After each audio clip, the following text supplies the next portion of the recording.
Going. And we are live for the third time today.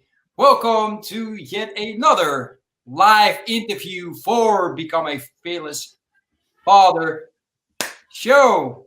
And today, all right now, I got with me Matt Woodrum. What's up, buddy? Not much, man. Just got through a little bit of a thunderstorm, but it passed. Glad that we're here and glad to join you, man. Good, man. Good to hear. Look, man, before we dive into a little bit more of your background story and who is Matt, let's first start off with this, man. Because I love your the name that you've chosen, right? Wrestling with Fatherhood. And I'm sure that many of a father already reached out to you. So I'm wondering, man, what are some of the biggest things that dads are wrestling with right now? Yeah, so there are so many dads out there that are wrestling with this idea of like, am I good enough? Am I worth it? Am I, valuable to my wife? Am I valuable to my kids? And, as men, we need to understand that we have this insane value that we bring to like not only our marriage, but also to our children, right? And so, whether you have sons or daughters, everything that we say and everything that we do absolutely completely matters. It's funny. I used to do prison ministry. And so I was in prisons. I was in 3 different men's prisons and a women's prison. And I got a chance to talk to, those men and women about the profound effects that their dad had on their life or didn't have and the results because of it. Mm-hmm. Wow. That's deep, man. I appreciate that. Let me start off before we dive into a little bit more. Let me put this real quick in the comment section because this is important for me. All right. So before we get to the end, where I always go, like, how to get people in contact with you, I put in the comment section right away, Matt's group, Wrestling with Fatherhood, right? So everybody, all of my followers, all of anybody's followers that are tuning in now, or if this is a replay, which is fine too, click on the link that I put in the comment section and give this guy show him some love and put a like on his page. It's important that we support each other. And let's start off with that. All right. That said, Matt Woodrum, man, what's your background story? Oh man, how long is your show? We got man. So yeah, man, I've got an interesting story. So kind of the 30,000 foot view is that I was brought up in a home. So I was adopted when I was 4 years old. I was adopted because I had been through abuse, neglect, kind of anything you can put under that umbrella kind of happened to me. Just an example is that my first word was Scooby-Doo. So that kind of gives you an idea of the neglect. And then, again, the abuse and anything that you can put under that umbrella happened to my sister and I. Mm-hmm. And so we were both adopted when I was 4. And so, great home. We were told, hey, this is our forever mom. This is our forever dad. And my dad was in a mechanic business. He was a tractor trailer mechanic. And he decided to stop coming home. And my mom and dad ended up getting a divorce when I was 7 years old. And we moved in with my grandparents. My grandpa became my grandpa, my best friend, and my dad for a couple years of my life. My mom married my stepdad. Great guy. He was a great Christian man, elder in my home church, but we never had that father-son relationship while I was growing up. And that happened when I was about 12. So fast forward a little bit, my dad ended up actually taking his own life when I was about 16 or 17. Wow. And we went to his calling hours, right? And hardest thing I've ever had to do mentally and emotionally. And I remember walking in there and, man, like, am I going to walk in and just break down and cry, or am I going to be mad? Am I going to hit him? So I really had no idea what to expect or how I was going to react when I saw him laying there. And I broke down in tears. And it was that moment that I promised that my kids would have the one thing I never had, and that was a complete dad growing up, and a dad who was fully there, fully present. I went to college and ended up failing out, and didn't think I was any good, didn't see my own value, didn't see my own gifts and wisdom and stuff. And I ended up meeting my my now wife, and very first day, she is in her bachelor's program. She's about to graduate, straight A student, and here I am, somebody who failed out of school. And I told her, I said, you don't want to get mixed up with somebody like me. I'm a complete failure, and all I'm going to do is drag you down. And she turned around to me and she said, Matt, anyone who talks to you for 5 minutes can tell that you're intelligent and that you're smart and that you're passionate. Stop letting the past define who you are. And that was so powerful to me. It was a momentum shift. I went and ended up getting my associate's degree in psychology, went and got my bachelor's degree in counseling. And, now I'm a life coach and a public speaker. And when I was going for my bachelor's, I had that chance to go and do prison ministry. And, that just kind of grabbed hold of me. I'm like, man, what if I took this passion for fathers and helping them to understand their value, and I took it to the next level? And so I went and investigated being a life coach, public speaker. And that's what I get a chance to do now, is I get a chance to get on, awesome podcasts like yours and talk to people, talk to men about telling them, hey, you are valuable. Your family needs you. Your wife needs you. Your children need you. And everything that you say, everything that you do absolutely matters in your children's lives. Man, great. I appreciate you sharing your background story. It's not always easy to share all of the background story, right? Also the bad things that happen. So I appreciate you sharing that. And in regards to that, man, because I can assume that as a 4-year-old and later on in life, you had to deal with some fears, right? Oh, definitely. What's your definition now of fear? What does it mean to you? I think to me, fear is the thing that holds you back, right? So I was so fearful, before I had kids, that I was going to end up like my dad, and I was going to end up leaving, and I would let my temper get the best of me in different things. And so I was so scared when my wife told me she was pregnant with our first. And so to me, fear is that thing that holds you back. We have the opportunity that when we go through events, when we go through trials and stuff, that we can either allow these events to hold us back or to propel us forward. So I faced my fear and I said, hey, you know what? I'm going to give my kids the best dad that I can possibly give. I promised and told them each, the first time I met them, that, hey, I'm your dad and I will never leave as much, as long as it's within my power. I will never leave. You will always have the one thing I never had. And I think that that's overcoming fear, is when you, instead of looking at the fear, you look at the possibilities, you look at the potential. I was so scared about becoming a dad that it clouded my judgment, and it clouded who I was. It clouded how much I looked at myself as valuable. And so instead I looked fear right in the face and I said, hey, you know what? I'm going to go out, and instead of focusing on myself, I'm going to focus on others and help build other men up. And I'm going to interview them for my podcast.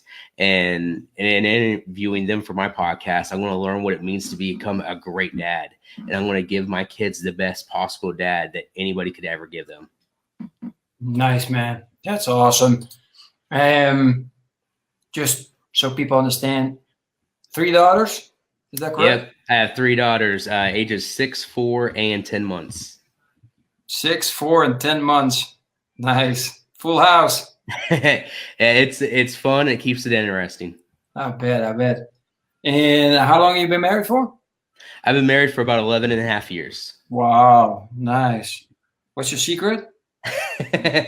My secret is, I guess I try to keep things fresh, in every sense of the word. We have moved. We've been together for about 11 years, and we've moved 10 different times. We've been in different locations. We've been far away from our parents. We've been, pretty much right next door to her parents. And so, I think keeping it fresh, keeping it new, keeping it interesting is one of the best things I think that we have found that works for us. Nice. How was that like, living so close to your parents and your in-laws? It was interesting. It was fun. There's some positives and there's some negatives. My in-laws are great grandparents. They're phenomenal parents. But I think as men and as parents, we have this idea in our head that, nobody is going to be good enough for our little girl.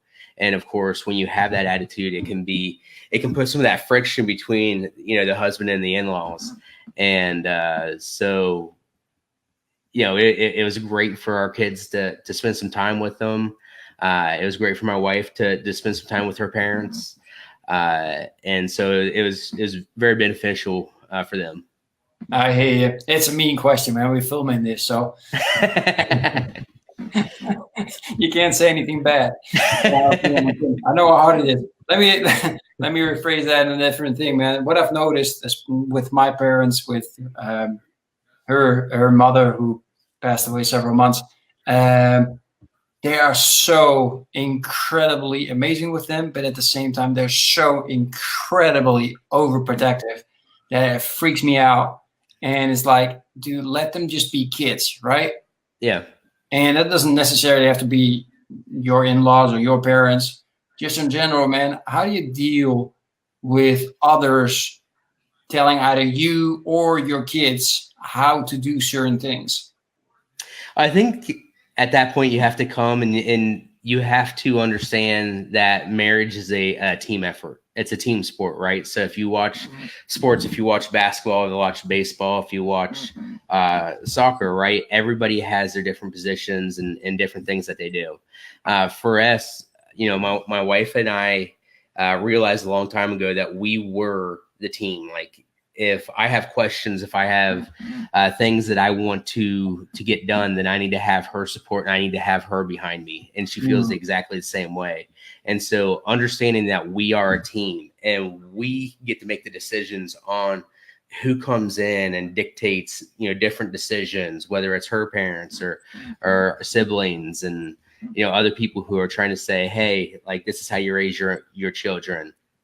When we talk and when we communicate together, we can, bring that suggestion up to our spouse and say, like, my wife's name is Jocelyn, and I can say, hey, Jocelyn, your mom said this, like, what are your thoughts about this? Why is it good? Why is it bad? Why is it, why was it good for her, but maybe not good for us? And I think being able to sit down and have that conversation and understanding that marriage is 100% on both parties, right? So, it is my job, my responsibility, my awesome responsibility in this marriage to give 100% of myself to my wife and to my kids. And then she does the exact same thing. And when we understand that we're on the same side, we can take the advice from other people with a grain of salt. We can understand, we can still love and respect them and understand that they're just trying to look out for us. And, we're, newer parents in one sense of the word. And kids are fun and they're constantly changing. So. Yeah, that's absolutely true. I mean, you're a lot different from me. I always told them to shut up. My kids, my house, shut up. Like it. I've thought about it a couple of times. I won't mention who, but no, but your approach works better, man. And I'm not always saying that, but for some things, I'm just like, look, man, like it. In our heads, yeah, this is my house. So just exactly. Hi. Yeah, my kids love to, like, in the playground, you have all these things where they can climb up on and stuff like that. And especially the older one who's 5, he loves to climb up like as high as he can get. And my mom is afraid of heights. So she just automatically goes like, tell him to be careful. No, sorry, Mom, I'm not going to tell him to be careful, because if I tell him to be careful, he's going to be afraid of heights as well. And that's exactly why I now am afraid of heights, or have that feeling no longer, because I all of a sudden realized it is not me who's afraid. It was you projecting your fear on me, unconsciously or consciously, right? And I don't want that for my kids, right? Yeah. I understand that. So I took my kids to the playground the other day, and I actually did a mini Facebook Live. I don't know if you had a chance to watch it or not, but my 6-year-old daughter was standing at the monkey bars, right? And so as kids, we all know what monkey bars are. We know how fun they can be, but she was so scared that she was going to fall. And so I said, okay, her name is Laylan. And I said, okay, Laylan, climb up the first step. Okay, I want you to jump off. And she goes, oh, what? And I said, I want you to jump off. And she goes, but I might hurt myself. And I said, do you trust me? And she goes, yeah, I trust you. So she jumped off. So okay, go ahead and go to the second step. Okay, I want you to jump off. You know, they don't have a lot of fear when it comes to jumping off things, but they hate understanding that they might fall. Mm-hmm. And so I took her up to the third step and I said, okay, sweetheart, I want you to jump off. I'm right here. If something happens or you do happen to get hurt. And the step was higher up than where she would be hanging from the monkey bars. Mm-hmm. And so she jumped off. I had her do that a couple of different times. I said, see, sweetheart, like there's nothing to fear. So many times we allow fear to get inside of our heads and stop us from meeting our full potential. Mm-hmm. And so, you know, I was telling her, I said, you know, if you go across, you're going to have accomplished and beat your fear, which is going to allow you to push past your boundaries anytime you want. Anytime you have fear, you're scared or you're afraid, you're going to be able to push past them because you did it here on the monkey bars. Mm-hmm. And, you know, of course, at 6 years old, that's kind of deep and stuff like that. So I said, okay, what I want you to do is I want you to go to the first rung. I want you to swing there and then come back. And so she did that. And I said, okay, do the next one. Mm-hmm. And she stopped. She couldn't do it. And she allowed fear to completely hold her back. And, you know, there's so many different people, you know, especially parents, especially as men, you know, we allow this fear to get inside of our heads. You know, we're not good enough. We can't do it. You know, there's somebody who's doing it better. There's somebody who's doing it and they're doing it right and we're doing it wrong. Their kids are better behaved than what ours are. And, you know, we allow that fear, kind of what you said with heights. We allow that fear to stop us from, you know, meeting that potential. Mm-hmm.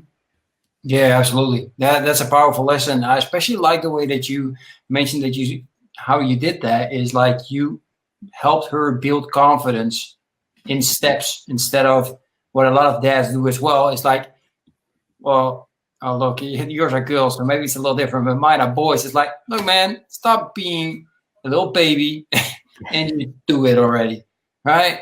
Then you fall, you hurt yourself, man. Men don't cry, get up and go, right? So still, I think girl or boy, it's all the same, right? Especially at that age. So it's just important to build up their confidence just the way you did. So that's a great example. Just go step by step and let them feel and let them, you know, hey, wait, I got up the first one. I jumped off. Nothing happened. Oh, this actually was kind of fun, right? And then the second one. And then the fear comes a little bit in. But, you know, hey, she trusts you. She tries it again. Oh, wait, I can do this, right? And then step by step, and before you know it, she maybe not today, right? Yeah. Maybe not the same day, but maybe tomorrow, son, you're like doing something with one of the other daughters, right? And you look behind you, and all of a sudden she's going, dee, dee, dee, dee, and you're like, when did that happen, right? So, and that's all that base that the foundation that you built for doing those like really simple, small setups. So that's great, man. I love it. So you just mentioned like you shared going live and, you know, while your kids, and then that's one of the things that you do, right, for your podcasting. How is that strategy coming in for you in regards to Wrestling with Fatherhood? Yeah, so the lives that I've been doing have been focusing more on the business side of things and trying to encourage and motivate people. And I think that you know, that's building confidence. You know, I love, you know, what you were just saying there about the confidence and stuff. You know, so often we take a look at an obstacle and we see, you know, Mount Everest, right? So we're standing at the base and we see it and we're sitting here and holy cow, there's no way on earth I can climb that huge mountain. But the way to climb that, the way to climb any obstacle is building on that confidence. And you do that by taking one small step at a time. Mm-hmm. You know, too often we see Mount Everest and we're like, oh man, there's no way on earth I can take one leap and hit the top. No, you can't do that. Nobody can, you know, none of us are God. But instead, if we would understand this principle of taking one small step at a time, you know, right. And so if you're on one side of the room, you know, and you can try this while you're listening to this, you know, get on one side of the room, take baby steps, take very, very small steps. And lo and behold, before you know it, you're going to be on the other side of the room. And that's not because, you know, you worried or you allowed fear to overcome, but instead you took baby steps at your fear in order to climb that, you know, tall and huge mountain. Mm-hmm. And so, you know, the Facebook Lives is something that I have been Yeah, kind of concerned over, as far as my own business, right? So I have a podcast, and I'm sure we'll get to that a little bit later. But most of my podcasts so far have been interviews, and so I bounce really well usually off of another person. But I don't have a lot of experience just talking by myself. And so the Facebook Lives was a great way to start gaining confidence, to understand how long I can go, how long-winded I can be, to make sure I stay on topic and stuff like that. So they were great at, as far as building confidence and making sure that I stay on topic, making sure that I deliver that valuable information. Nice, man. I like that. Now, you go live, and then it's also like you're there with your kids, right? And showing that, sharing them you're incorporating pretty much your business with being a dad, etc. I actually had a live interview, as you know, a couple of hours earlier when we were talking about that as well. That so many dadpreneurs, they separate everything, right? So this is my entrepreneurship, and this is, well, whatever is left over being a dad, right? So I'm just wondering, for you, man, what does it mean to be a dadpreneur? Or what does the word dadpreneur mean to you? Man, that means so many different things. That is, being a dadpreneur, that is my life, right? So, just the way I line up my priorities, God's first, my wife is second. My wife comes above my kids, and then it's my kids. And after that is my business and, making an impact and different things like that. But if I can combine the two, if I can do Facebook Lives and I can allow my daughters to jump on, not only does that combine the idea of business and my kids and spending quality time with them. I mentioned earlier, everything that we say, everything that we do completely matters to our children. At the same time, everything we don't say and everything we don't do absolutely matters in our children's lives. And so, just an example, I told my kids that I was coming in here and doing a podcast. I asked them not to interrupt. At the same time, the door is open. If they came in, they would probably wave and say hi to you. And that is combining, the whole business thing with kids. There's a verse that says, what good is it if a man gains the entire world and loses his own soul? And the way I've kind of interpreted that and molded that is, what good is it if I grow this massive audience? I've got millions of people following me. I'm making, buku's amount of money, right? And in that whole journey, I lose this idea of being a great husband, and I lose this idea of being a great dad. It's meaningless. What good is it if somebody has all these things, money, houses, and stuff like that, and they can't even spend that quality time with their kids? And, I think that one of the biggest, most important parts of that is to, get to know your kids, understanding their love languages, understanding your wife's love language, understand personality types, a little bit. You don't have to be an expert, but, and then when you know that stuff, you can invite your kids along. So my 6-year-old is very logical. And so if I'm doing some sort of video editing or something like that, watching a video, I can ask her, I can say, hey, do you think this lines up with this? What do you think? And that allows those creative juices. It gets her involved in what I'm doing. At the same time, my 4-year-old is very creative. And so if I can sit her down and say, hey, what do you think of this? Or help me design something, it's allowing our kids to completely immerse themselves in who we are. That also builds up that confidence, that builds up that, the self-esteem. It builds up who they are and their character. I like that. Yeah, I like that a lot. I always tell people, when I started this, right? So almost 70 live interviews ago, I always tried to make sure that I organized or set up my life so the kids were never at home. And then I was like, man, that's ridiculous. So then I think like after 10 episodes, I started saying, hey, look, sorry in advance. It might happen that my kids come in. And then after like 25, 30 episodes, I was like, dude, man, my kids might come in. I'm not even going to apologize. I don't care. It's become a fearless father. And so my kids are going to come in and they're going to come say hi and they're going to talk to you in Spanish. You're not going to understand I smile, wave at you, and they're gonna interrupt the interview, and I'm fine with it because that's who I am. I'm a dadpreneur. Dad first, entrepreneur second. Simple as that. And actually, it's silly because why would I apologize to another father, right? Because I mostly interview dadpreneurs. Dude, man, last time somebody was having an interview with me and his kids came in. Because that's what it's all about. It's like, look, we are dads first, so why not? Actually, I might just think one day I'm going to set up an interview and have all the kids there, right? Yeah, man, I'll never forget the day that I was on an interview and I was about to interview somebody, and I said, "Hey, like my youngest needs fed. Can we jump on here in 15, 20 minutes?" And I jumped on and I said, "Sorry that we had to postpone." And they're like, "Oh, it's all good." And I said something like, I want to make sure I respect your time and stuff.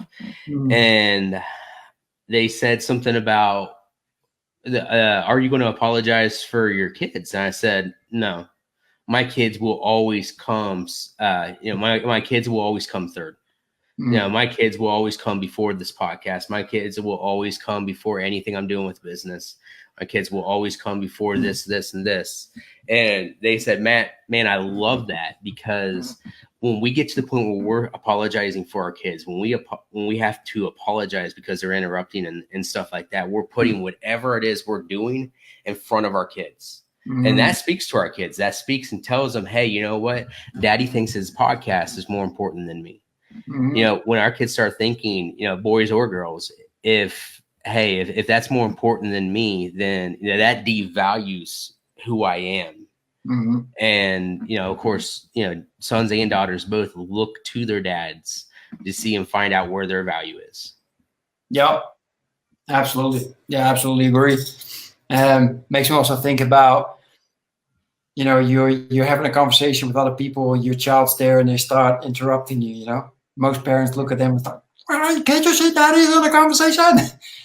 It's like, yeah, daddy's in the conversation, but your kid's 4, 3, 5, 6 years old, man. They just want to ask you something. That's it, right? Last time he burped. It was hilarious, man. He burped. He's 5. He sounded like a grown-up. It was that loud, right? Yep. And I looked at him for a second thinking, ooh, what are all the other parents going to think of me, right? And I wanted to say something to him, and I'm actually like, man, I don't care. It's funny as hell. And he's just standing there looking at me like, what's up? You are one funny. Yeah, man, I completely understand. So many times our kids, they'll come up to us and they'll have a question, and it'll seem to sound like a silly or a small question to us. Those questions, does my dad pay attention to me, mean absolutely, they mean the world. Mm-hmm. And so when one of my daughters will come up to me and they'll say, hey, can I ask you a question? A lot of times I'll be like, hey, yeah, like, wait 1 minute, stay there, wait, give me 1 minute. And then, as soon as I'm, when I go and start talking to them, I'm like, hey, yeah, I just want you to know whatever you have to say is important. Your question is important, and that's how you learn. So thank you for coming to me with your question. Mm. And, especially while they're young like this, I want them to know that the love of knowledge, no matter how small or how big the question is so vitally important, mm-hmm. Especially in the world that we live in today. And, one of my daughters could be the first female president of the United States, so it's, whatever their dreams are, whatever their questions are, I'm honored to be a part of that journey. Nice, man. Yeah, I like that. I like the way you think. There you go. See, me as a non-American, I would think like, who would want to be the president of America? But hey, I'm playing. Well, I think we can both be, thankful. We're not fearful. We're thankful that this isn't a politics episode. That could get kind of messy talking about the politics of America. That's all I'm going to say about that. Absolutely. Well, see, the one thing that I like is that they always all show they keep their kids close. Like the last presidents that I've seen, they keep their kids close, and that's important, right? Because in the end, they're also fathers. and they show that to the world as well. And that's a big example for all fathers out there that either don't have that opportunity, because let's be real, right? There's mothers also that and end up deciding, hey, look, we're splitting up and you're not going to see any of the kids. And those fathers that split themselves and not show up where they want to be. So I think it's great, man. So since we're talking about, building up that confidence within our kids, building up that relationship, making sure that they know, hey, we're here for you if you have any questions, right? Which is very important. That helps with their confidence as well and with that trust in you. What about building experiences with your kids? Man, that's such a good question. So one of the things that my wife and I try to do is we try to give our kids different experiences, every weekend or every other weekend, where we might go and we do something called geocaching. So a geocaching is kind of a national a scavenger hunt might be a good way to describe it. So you're looking for different objects, and when you're looking for these different objects, they have, earth caches, which are, you can look at different rock formations and see how they were made and different things like that. And so, doing those different, experiences can teach your kids, hey, you know what, my mom, my dad, they want to spend time with me. They want to bring me along on their trips. They want to make sure that they see that we're valuable. They want to, they cherish our self-esteem with they, and they constantly and they always love me. And so, doing stuff like geocaching, my wife and I we try to take our kids to the park, every week or every other week, and let them play. And mommy and daddy will play basketball. Like, I know I'm not exactly, a basketball built kind of guy, but, we still have a lot of fun and enjoy it. And when our kids see those experiences and they experience that and they go on road trips with us, they see, when we go on trips or whatever, like a year ago, I went to the Grand Canyon. I had the chance to go and see that, which was completely awesome.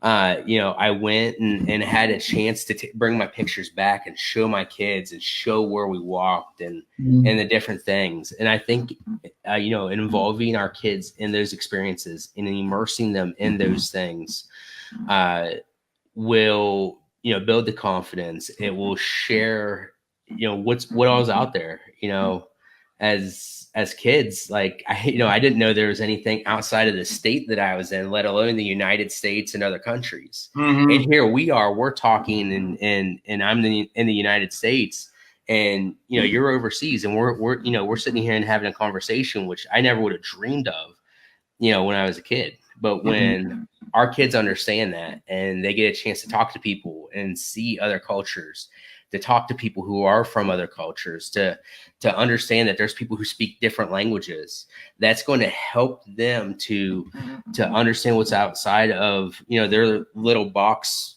called home.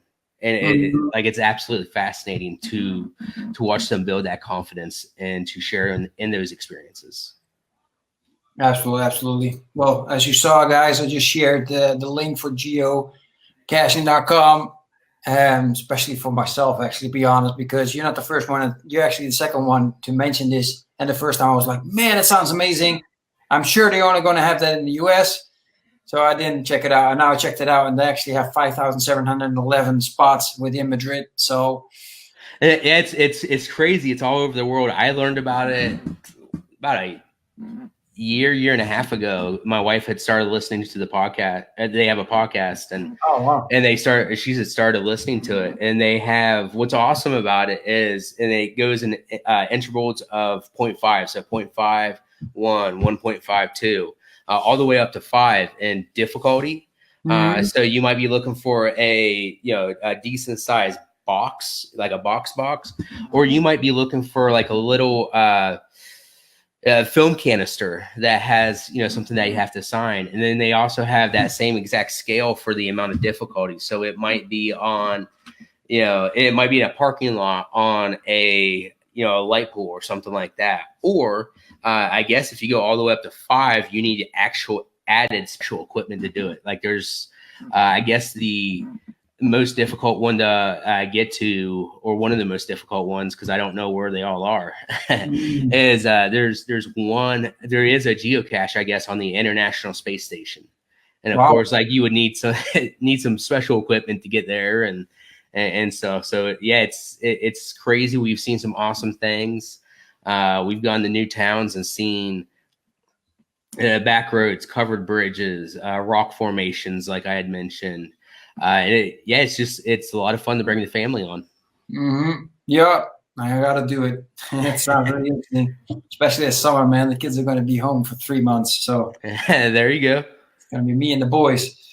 So that sounds great, man. I really appreciate that. I think experiences after I got Armando Cruz on my show, I started really making it click more in my head, and I'm like, man, I got to do more in regards to experiences. So now it's one of the things that I love to ask other fathers. It's like, okay, so what are you doing to create experiences? And this geocaching, for example, is a great experience. So props, man. Well done.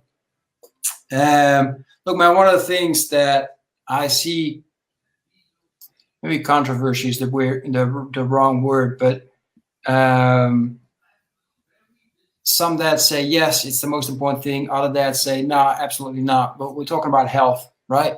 And one of the things that I really admire about you is that you're so open in sharing on Facebook your journey. You know, somebody told you like, hey, look, man, or asked you like, you know, do you think it's time to work a little bit more on your health? And then you just share that openly, which, you know, props. What has that done for you? What has that changed? And what does health mean to you? What's your goal in regards? Yeah, so my goal with my health is to be healthier. It's I want to get down to a certain weight. I want to do these things, but I want to be healthier. And I think the biggest question there is why, and that is so that I can be around long enough to fulfill my promise. My dad left when I was 4, so the same age my dad left when I was 7, and ended up taking his own life when I believe I was 17. There's a whole bunch of different things that go into that. He was a Vietnam vet and stuff like that. But when I look at that, I am in my kids' lives right now. I'm very involved, down on the floor playing with all 3 of my girls, making faces at them, making them laugh, and doing different things. But how much of that is like what is it worth to me to make sure that I am here in their lives longer than what my dad was here on this earth, if that makes sense. So I like there's a gentleman that I know, his name's Alan Thomas, and I got the idea from him, the extreme accountability challenge. You post your weight every single day. I don't tell you what to eat, I don't tell you how to eat, I don't tell you how much to exercise and stuff like that. And he asked me this really important question, or he mentioned rather that I want to say he's 55 or 60 years old, and he did not want to be known as his wife's first husband.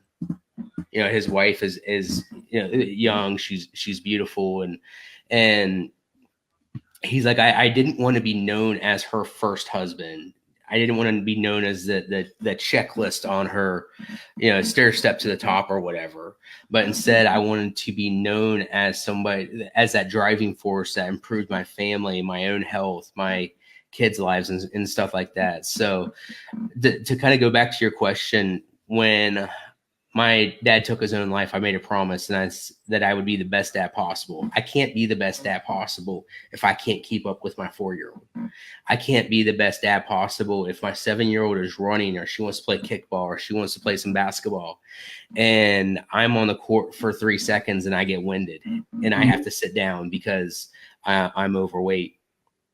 And so to me, health means being able to keep up with my kids, to being able to be an involved dad. I don't want to be on the sidelines, just cheering them on. I want to be in the game, helping them out, and showing them that, anything is possible. We were talking about the goals and dreams a little bit ago, and, weight's been a struggle for me for, you know, in the last 10 years, I haven't been below a certain weight point.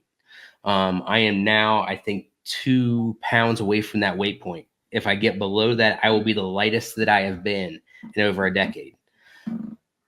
One of the important things, one of the reasons why like this health journey has been so awesome is because as they see me struggle and as they see me succeed, if they see me fall, this is going to help build their confidence. Hey, you know what? My dad didn't give up when it got hard.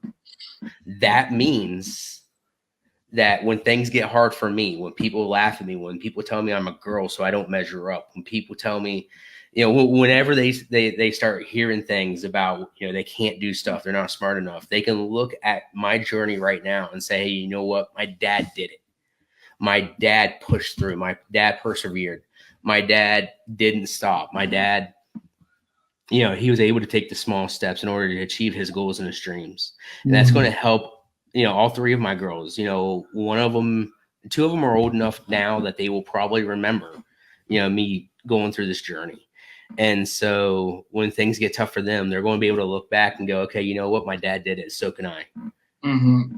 And, you know, that's kind of, you know, it's a confidence boost, you know, not only that, but as a, you know, public speaker, as a podcaster, as a, you know, as a life coach, I want people and clients to look at me and say, hey, you know what, if he did it, then I can do it. If he thinks if he thinks and he knows through his story and stuff like that, that he's valuable enough to take care of himself and stuff like that, then how much more can I go forth and take those steps to make sure that I'm around for my kids? So, I mean, there's so many different angles that we can kind of take that from. And, you know, it's building my confidence. It's showing, hey, you know what, I can do this. You know, through accountability, I can lose the weight. I can get healthier. I can keep up. You know, in the past week, I've lost about 10 pounds. And so that tells me, hey, you know what, I can do it. I can keep on doing it. I can build a business. I can, you know, I have enough of a story that I can tell other dads that they're worth it, that they're valuable, that they're treasured, that they have a purpose in life. Mm-hmm. And again, in doing all of this and the health journey and stuff like that, that's going to show other men that they are worth it, that their kids need them. And it's just another part of, you know, again, my marriage, my, you know, being a dad, being a business person, and showing people that they can do it, that they can achieve whatever goal that they put in front of themselves. Mm-hmm. That's powerful stuff, man. I like the way also that you're not just focused on, okay, I'm doing this for this. It's like, no, I'm doing this for this, and I'm doing it for that, and I'm doing it for that, and I'm doing it for that. That makes it so much powerful and more, I'm not going to say easy because it's not easy, but, you know, if one fails because you kind of forget or, you know, you're like, it's okay. Then you always got, you know, hey, man, I'm doing this also for my daughter, not just for myself, but I'm also doing it for my daughters for, you know, so I can stay around long time. So they get the right message with them, et cetera, right? That's very powerful, man. I appreciate you sharing that. And again, man, you're doing great. Like, you know, I watch those messages every single time and I'm rooting for you. Like, did it go down? Did it go? Yeah! Thanks, man. It's crazy. I actually had somebody send me a private message and they're like, man, like you're encouraging me to take the next step on my journey. And, you know, to me, that's powerful. That we talked about kids showing up. That is my 4-year-old. You know, and it's powerful because, you know, as other men see this, and like I've had a lot of different comments, hey, like I need to start doing this, and you know, I'm worth it and stuff like that. I had somebody send me a private message and say, hey, you know what, I'm not at the point where I need to put my scales online, but I'll send them to you. That way you can hold me accountable. And, you know, to date, he has sent me his scales and he has. What? I need to hear me. He can hear you. Yeah, to date, you know, he has sent me. How come I can't hear him? Beautiful. You know, I can't hear you. Matt, I can't hear you. No. Oh, the camera go. Okay.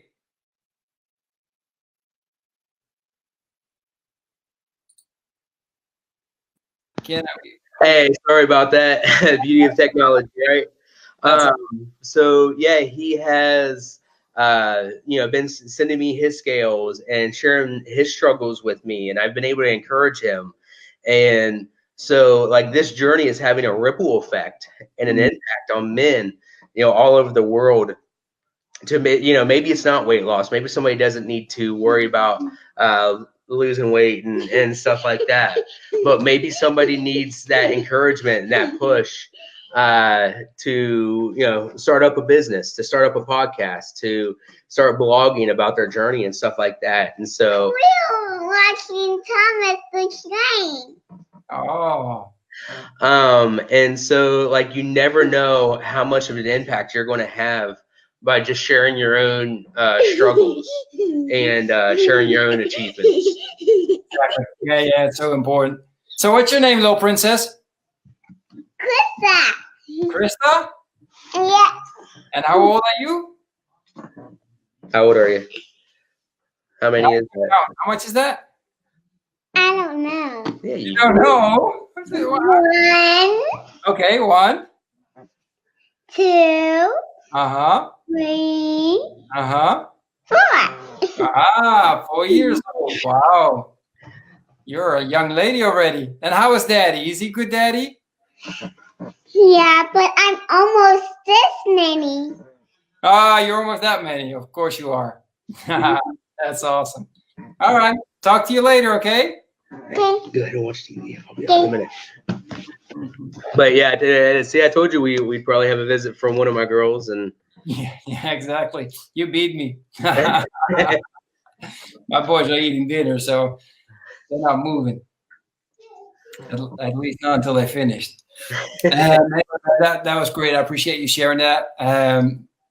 And let me ask you something else, man, because one of the things that I like all of this as well is you're sharing your challenge, right? You mentioned like beforehand, like, yeah, it's going really well, but the weekend's coming up, it's going to be difficult.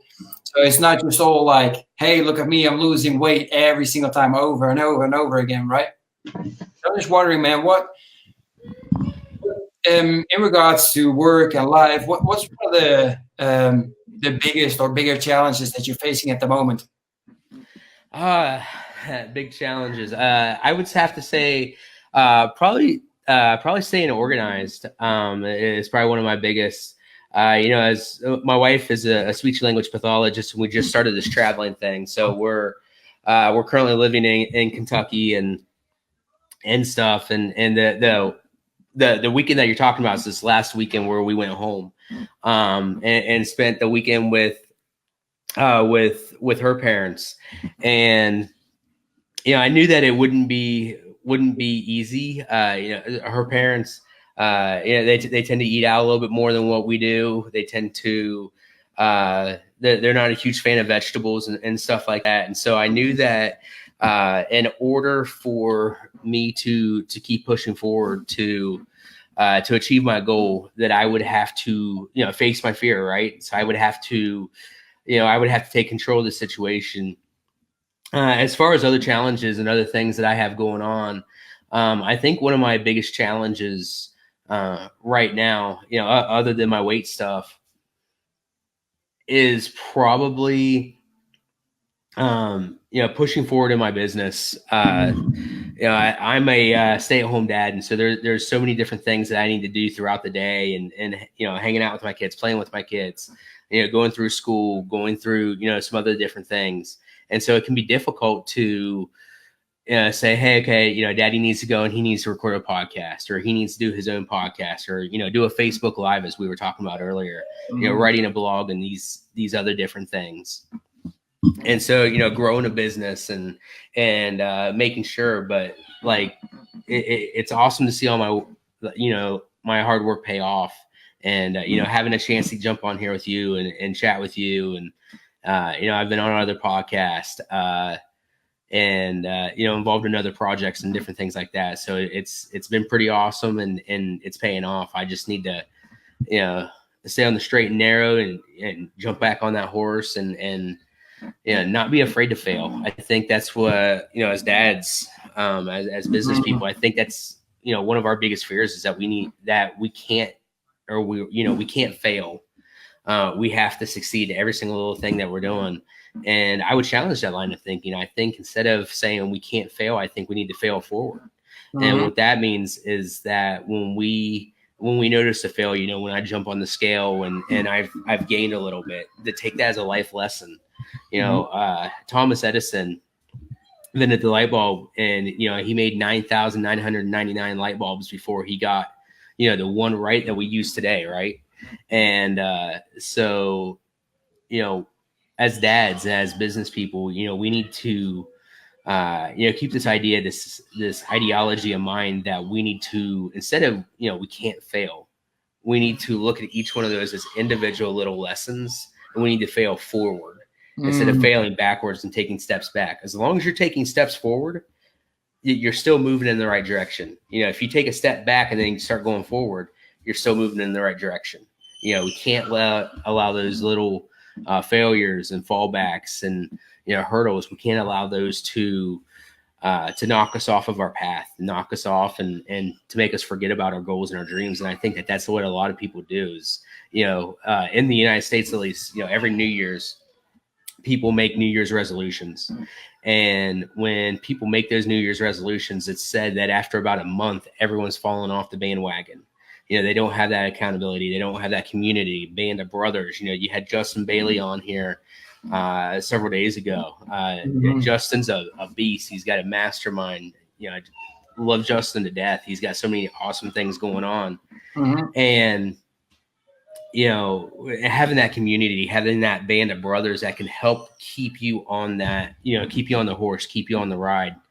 That way, when we do fall, when we do fail, when we do screw up, we don't just throw our hands down and say, oh, you know what, I had a piece of pie and that made me gain a couple of pounds. Okay, you know what, I'm done. Screw that goal. Instead, we come to our community, we come to our band of brothers, and we say, hey, you know what, I fell down, I messed up. I'm not seeing the results that I want to. And those friends, those warriors that we surround ourselves with, the band of brothers, can then pick us up. They can encourage us. They can build us back up. That way we can keep pushing forward. And when we push forward, that's when our kids take notice. I think too many times we're focused on our kids seeing our failures, our shortcomings, and our hurdles, our struggles. No, they don't just see that. They see us overcoming stuff that puts confidence in them, that builds them up. They builds their self-esteem up. And so, we need to keep going and surround ourselves with that community, that band of brothers. Absolutely, man. Deep stuff. Yeah, it's the kids.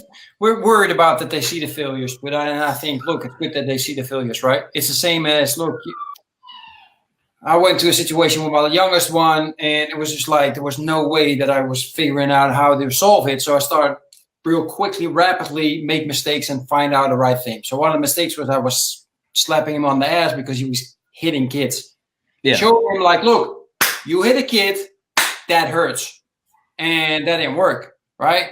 So then it's like, look, I'm sorry, daddy messed up. I made a mistake, right? It's okay for them to know that we are human as well, just like them. I mean, I'm not perfect, far from it, right? That's why it's called Become a Fearless Father and not a Fearless Father. Yep. And that's what we're sharing with our kids as well. So that was very powerful, man. I appreciate you sharing that. So in that regards, man, I'm wondering No, I had one question too. I almost forgot. It popped in my head. You said you're a stay-at-home dad. What about your wife? Like, does she go to work? How's that set up? She does.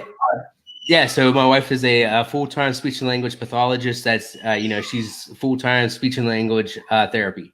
So she's a therapist. She currently works in a couple of different nursing homes. Actually, now she only works in one nursing home as we're traveling and stuff. She works the typical 9 to 5. She's got a business that she's looking to build up where she can help people who are looking and trying to figure out if their kids or them need speech therapy. And then we've also got a couple of different business ideas that we're working on together. So I'm really excited about that. And of course, my goal with business is not only to pay off all the debt, but to bring her home. That way, our kids can have full-time mom and dad. That's something that sadly not a lot of kids have. Yeah, but I guess a good perspective for all the dads that are listening. It's like it's not just you're at home. You're also taking care of the 10-month-year-old, right? And that's a lot of work.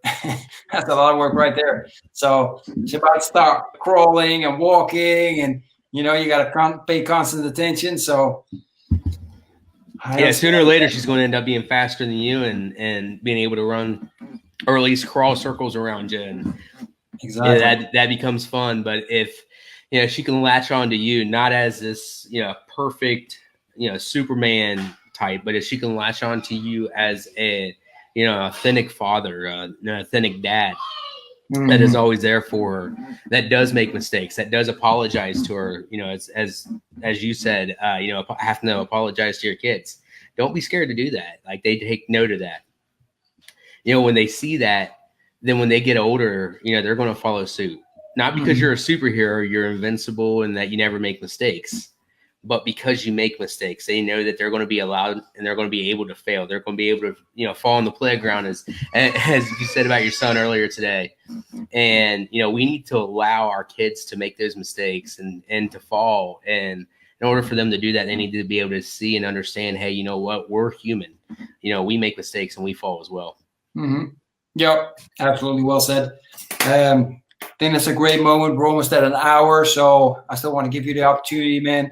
I still got questions, and I'm sure that other dadpreneurs that are listening, they got some questions of their own, or maybe they want to go a little bit deeper with you in a discussion about some certain things that you said. Besides, let me see if I can do this again. Show, there you go. So for everybody that was watching, if you're watching until this end, you must have gotten value out of it. So I'm just saying, go to this link and make sure at least like it and follow it. It's amazing. And man, if there's a click, then maybe you get lucky and you even are able to join the group, right? That's where I'm in as well. I mean, that's where the real magic happens. So by all means, go click on that to show some love for Matt. It's important. And besides that, man, what are great ways to get in contact with you, connect with you, ask you some questions if people still have it? Yeah, so you can, there's a number of different ways. You can look for me on Instagram. My Instagram handle, I believe, is Matt Woodrum 1315. That is my Instagram. I'm double checking that real quick. I am on Instagram. It's a great way to connect, and that is right. And it's a great way to connect. Look me up on Facebook, Matt Woodrum. I'm definitely on Facebook. Check out, I have a Facebook group called Summit of Fatherhood, SUMMIT of Fatherhood, where I try to drop some knowledge. I try to go live. I try to challenge. I ask questions and different things like that. You can also check out my website. My website is www.fatherhood.com. Again, www.fatherhood.com. It stands for Wrestling with Fatherhood. So check that out. It is, again, www.fatherhood.com, not www.fatherhood. WW Fatherhood stands for Wrestling with Fatherhood. You can check that out. There's contact forms on there. I'd love for a chance to have a conversation with anyone who's listening and see how I can help. I am currently in the process of launching a couple of different masterminds. Nice. I have some coaching that I'm doing. I'm a public speaker. I would love to come and see how I can serve you at your event. And I just love serving people and helping them out wherever I can. Beautiful, man. Great. I appreciate that. I appreciate you. Thank you very much for being on for an hour and being so open with and forthcoming with all the questions that I've been asking. I know I can be a pain in the ass, but I appreciate it. It was wonderful meeting your daughter. It was great to have her on the show as well, playing with your mouth and making sure that it made it extra difficult for you. It was an interview with obstacles. That's what we're going to expect. There you go. Hey, you know what? Become fearless, right? Exactly. Not have that fear of the kids and stuff. And man, thank you so much for giving me a chance to come on here and join you and hopefully to deliver some value. Absolutely, man. Absolutely. All right, everybody else, thank you for being with us. I appreciate you. We will see each other very soon. Take care. Bye-bye. Are you still meeting up with your friends now that you're a father? Kids making you stress out. You got no time for yourself to work out, read, or relax. Can you still remember the time you were hanging out with your friends, feeling energetic, happy, and confident? Spending time together and talking about your life and your crazy dreams. You're feeling alone now, don't you? No one to share your challenges with, and you're just running around from one storm into the next. Well, it's time to change this now. Join me and the Brotherhood of Fearless Fathers to speak on a weekly basis with like-minded dads to crush your challenges, face your fears with determination, be held accountable, and regain control of your life. If you want to become the hero your family needs you to be, then go to becomeafearlessfather.com/brotherhood. I'm looking forward to seeing you on one of our next calls.